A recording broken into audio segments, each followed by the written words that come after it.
What is the best intermittent fasting schedule for you to follow to burn some body fat and to improve your health? Well, it's really different for everyone.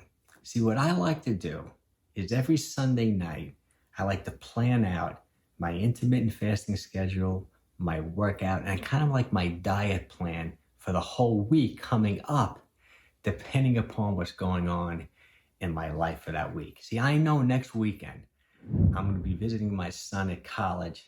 I'm probably going to be off my diet. I may not have access to a gym. So I want to make sure next week that from Monday through Friday, like I'm really tightening up the diet, getting some good workouts in, and sticking to a really good intermittent fasting schedule. So what I'm going to do next week, I'm going to follow an 18-6 time-restricted eating, meaning I'm going to do it every single day for 5 days. So I'm going to fast for 18 hours every day, and then I'm going to take in all my calories with just 2 meals, 2 OMAD, within a 6-hour eating window. And typically what I've been doing in the fast, because I've been intermittent fasting, me and my wife, for over 12 years, and we typically would always skip breakfast when we're doing these fasting schedules. But it seems like all the new research is leading towards it's better for you, like for maintaining muscle mass, for hypertrophy, even for health, to take in calories earlier in the day. So going forward next week, I'm going to start breaking my fast a lot earlier. So when I'm doing this 18-6, I'm going to have my first meal of the day at around 10 o'clock. I'm probably going to have a protein shake, maybe a little added protein, maybe a little fibrous type vegetables. I'm going to take in 50, 60 grams of protein around 10 o'clock. Then I'm going to digest that meal, and I know my schedule next week. See, this is the key. You really have to know your schedule when you're mapping out your fasting strategy for the week. So sit down on Sunday nights like I'm doing and map it out. So I'm going to work out at 12 o'clock every single day next week. And I know I'm going to mix it up. I'll do resistance training one day. I'll do my cardio the next day. I'll do my typical type of workouts from Monday through Friday.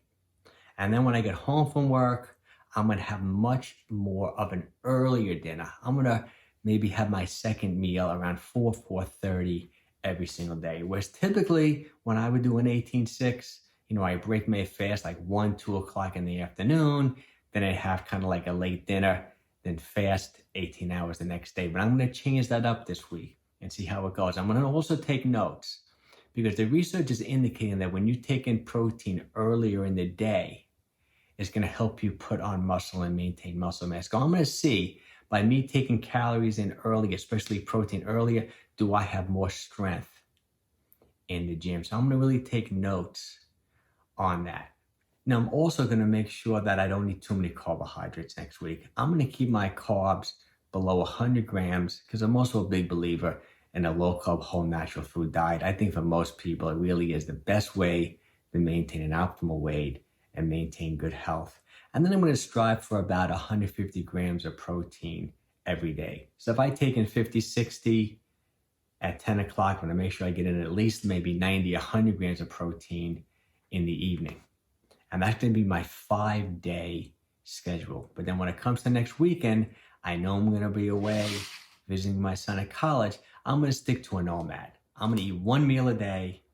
I'm going to probably maybe not eat the best food, but since it's only 1 meal a day, I'm sure the calories will be in line. And I'm going to try to do that OMAD as early in the day as possible. See, typically, whenever I followed an OMAD diet in the past, I wasn't too concerned when I broke my fast. Like if I broke my fast at 7 o'clock at night, fine. But now with all this new research, I'm going to try to do that OMAD day. Maybe we'll do a brunch meal where we break our fast maybe 1 o'clock Saturday and Sunday and have a 2-hour feasting meal. Plus, I'll wake up in the morning and do a 1 or 2 hour fasting walk. And that's what I recommend you do.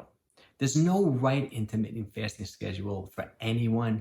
The right schedule is the one that fits into your lifestyle. So every Sunday night, map out your schedule, your diet, your workout schedule for the week coming up, depending upon what's going on in your life. If you want help doing this, I'm going to make a series out of these videos. So every Sunday night, I'm going to map out my schedule for the week, and then I'll release a video Monday morning mapping out my schedule for the week. And if you want to follow along with me, if my schedule fits into your schedule, it'll be a lot of fun.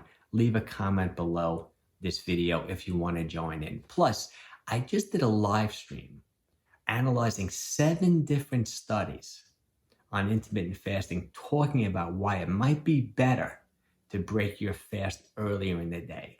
If you're interested in that, check out this video. I think you're going to find it really helpful.